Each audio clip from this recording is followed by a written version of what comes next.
Welcome to beautiful Copenhagen, Denmark's great capital city. This year, Vital Options International took on its 6th year, providing on-site coverage of this signature gathering, the essential ESMO Congress.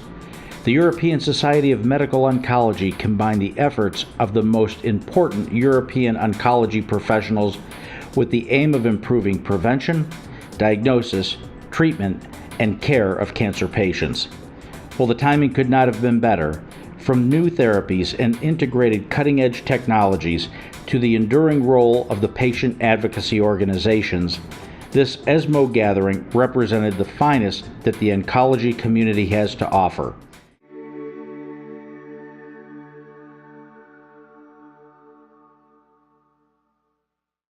You've heard the experts' viewpoint on the definition of palliative care, what it encompasses, what it is, what it isn't. They talked about the multidisciplinary approach to it and the multidimensional approach.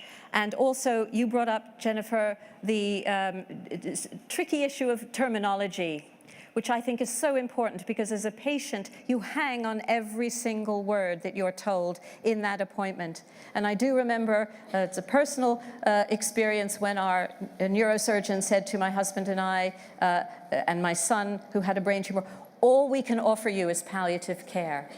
All we can offer you, which is not a good way of putting it because it's so much, as we've heard. So we'd like to open it up, please. Please, we'd like you to state your thoughts, give us your opinion on what you've just heard, and let us know who you are. My name is Anita Waldman. Most of you know me, and I'm caring for patients since 25 years. I get angry when I hear that all our physicians and patients are thinking palliative care is really end of life. And I always have to explain to them if they think that diabetes would be also only end of life treated. So I always can explain that diabetes is also not curable, but it's palliative care. So I wish that our physician would tell the patients that supportive care should really start in the beginning of the diagnosis. So that this means the entire thing. And they should avoid palliative care only for end of life. Thank you. I'm Erik Briers, Prostate Cancer Coalition. We are very much in favor of the quality of life issues in cancer. Harder, okay. And in this quality of life, we also say that the patient is a holistic individual that has to be treated, in which also family and caretakers in his surroundings are busy. And we should all realize that palliative care is a normal continuation of the care where we try to cure the person, the holistic person. And this encompasses that he is also a psychological individual, that he has worries, and that he also, and this is a difficult point, I am witnessing now the father-in-law of my daughter, he has lung cancer, terminal. He is not accepting the concept that his disease is life-threatening. So discussion on palliative care need to start where the patient is prepared to accept this. You can think as clinicians, we will go into the phase of palliative care and the family may say, not going well, but if the patient doesn't accept, he will accept again a chemo. Although everyone knows, you know better than us, this will not deal with the problem. So for me, palliative care is difficult, has to be learned by family and patients so that they can accept it because it will improve the quality of life of all. Thank you, Eric. Thank you. I'd just like to bring in Nathan here. Don't want to put you on the spot, but what do you think about the thought, how important it is to have these discussions with the patient early, is what you're saying, and make sure they understand? I'm going to actually tie it in with Jennifer as well, because when I see the term life-threatening, that is a possible. It means that there's a possibility that a person may die. It doesn't mean that they're dying. And someone living with a cancer, even if it's a cancer at a relatively early stage or early metastatic cancer where they're still hoping for something beyond the norm, that is still a life-threatening situation rather than a life-limiting situation. And I make that distinction. And I say to people, look, we know that you've got cancer, and we know that you're needing care, but you need more than just the chemotherapy or the hormonal shots that you're receiving to keep your PSA down and to keep your bone metastasis under control. We want to try to address the other issues that may be making your life more difficult than what it is, because we think that there's a possibility of helping you to live better. And I think that by couching it in the positive terms, what we can do to enhance your life, to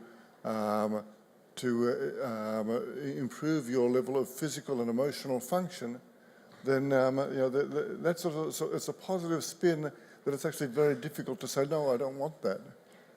And it takes the fear out of the P word, doesn't it? Yeah, but because the P word doesn't need to be a necessary part of it. Now, if they ask me which department you're from or where does this come from, I'm happy to explain. I'm happy to explain what palliative care is about.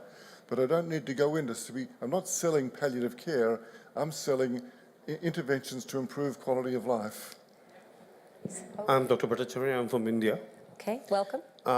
Just to bring up an issue that I think there is major issue of trying to separate palliative care from hospice or from end of life. It's a continuum. It's just a continuum that starts as a part of a routine oncological care or any chronic life-threatening care. When we separate it, we actually run into another issue which has not come up and may come up during this debate, is reimbursements and Medicare, because if a large number of term of hospice is not allowed to be reimbursed.